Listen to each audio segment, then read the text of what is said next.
My name is Owen Cook, or Palpatine Bricks on YouTube and Instagram, and this is Lothal. So take us through some of the storyline and kind of what you have going on here. Yeah, okay, so the main idea is that the Rebels crew, right, they're stealing this cargo from the Imperial shipments, right? And in order to distract all of the Imperial forces, Zeb has to create a distraction, which is, of course, blowing up this ATDP. And you can see Zeb down there with his little rocket launcher. And that's one of the details that catches your eye when you first walk up, because the great lighting there, as well as those pieces you use. What are some of those kind of like trans-clear rock pieces? Yeah, so that's from, I believe it's some sort of magma miners or something like that from a while ago. And I also used some power pieces from like Lego Marvel Superheroes and stuff. And the way that I lit that up was there's this thing called a flicker board from Light My Bricks. And there's 3 lights randomly flickering in there. Perfect. So then we've got this ship over here. Yeah, so you can see Hera is loading the shipments onto the Ghost, and then Chopper's flying away. So the Phantom here was kind of a last-minute decision, actually. Just the dynamicness of it taking off and kind of unfolding its wings. That was a last-minute decision, and the trans-clear bricks that I got underneath there I actually got for free from a vendor over there. And that was a last-minute decision, and I think it turned out pretty great. And then we've got a hangar in this corner. Yeah, so I flew in from, it was a 5-hour flight, right? And the hangar is what took the worst beating, right? I took 2 flights, and it was just completely falling apart. And because of the fact that the tables are kind of uneven, I had to take some sacrifices when rebuilding the hangar floor. So it doesn't fit in as flush as it used to, but it's definitely still looks great.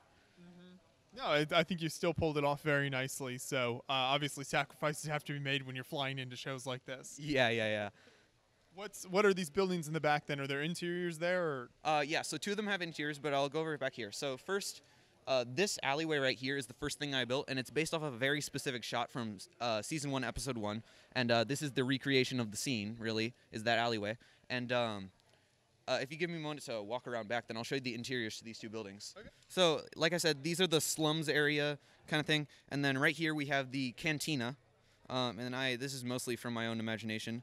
And there's a lot of, Easter eggs and stuff in here. But if you look in there, we've got like a bar area, a table, and then a stage. And I put a lot of Easter eggs in here. So we got Jack Sparrow, Teenage Mutant Ninja Turtles, Indiana Jones. I've got my brother and my best friend having coffee with Chandler from Friends. And then we got Electro from the Sinister Singers performing, along with Yondu. That's me with the camera over here. We got a guy from the original Dinos theme, and then Rocket Raccoon. And if I turn this on, this is a disco light that actually works. And the battery's in there, so I can't really turn it on right now. I'd have to pull it apart. But that is a working disco ball. And then, oh boy, it fell over. But down here, we had...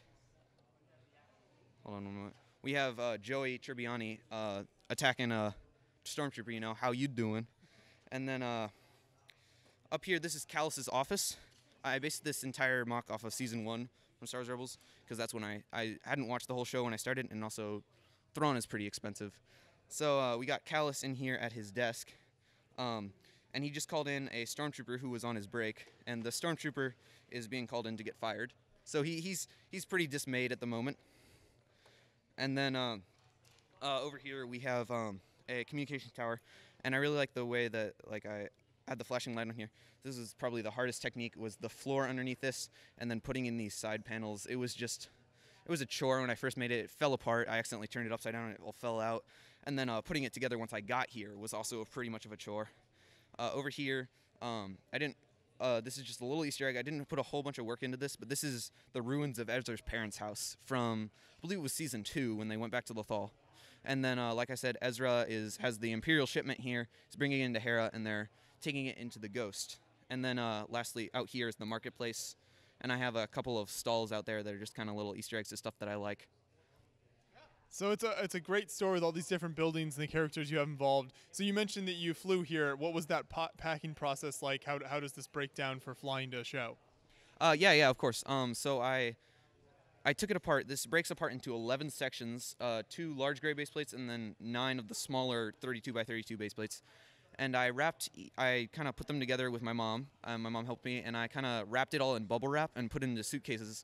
And obviously it was going to fall apart, but it's Lego. You can always put it back together. I've been up since 8 this morning working on it, and I just finished at 4. So it was quite the chore. Good. Some dedication, though, and I'm glad you were able to get it all back together and display it at the show here, so thank you. Yeah, no problem. And thank you.